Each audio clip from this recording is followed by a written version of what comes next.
You're listening to an audio article by the Common Constitutionalist.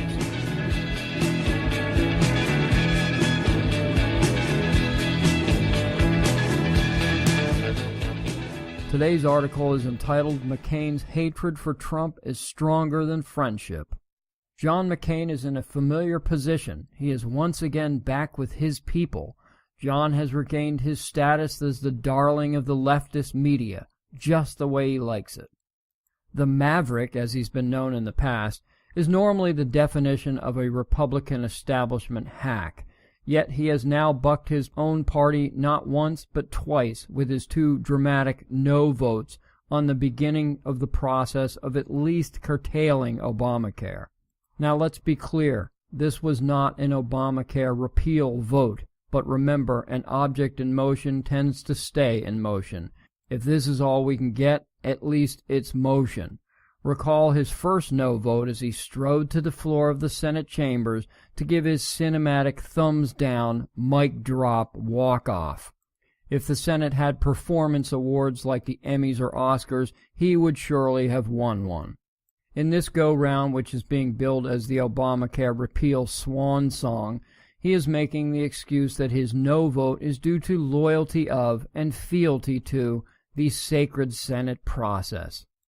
Lacking the in-person dramatics, McCain issued a statement saying that, quote, healthcare reform legislation ought to be a product of regular order in the Senate, unquote. Yeah, like Obamacare was. He added that, quote, this is the only way we might achieve bipartisan consensus on lasting reform, without which a policy that affects 1/5 of our economy and every single American will be subject to reversal with every change of administration and congressional majority, unquote. Well, evidently not, at least not with contemptuous jerks like him in the Senate. And this is all such a load of crap. Why can't he just be honest about his true motivation? He will never allow Trump a win of any kind. This is a personal vendetta, and anyone with eyes can see it.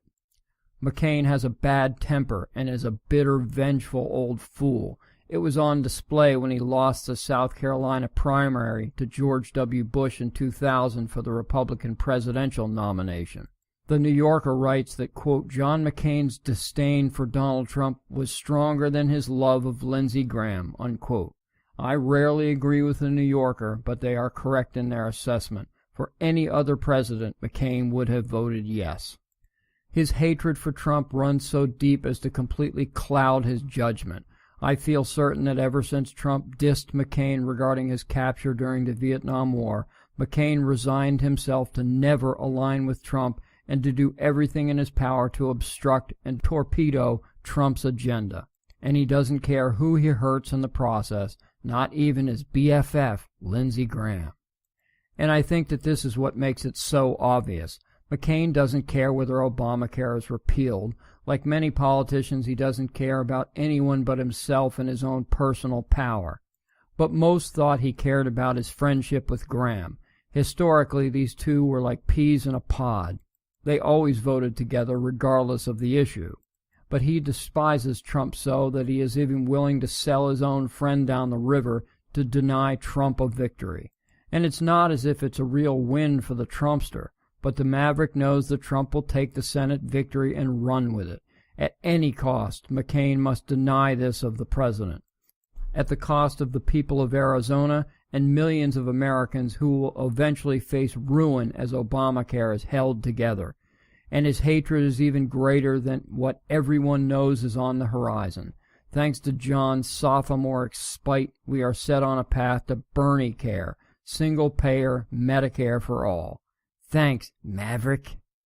Thank you for listening.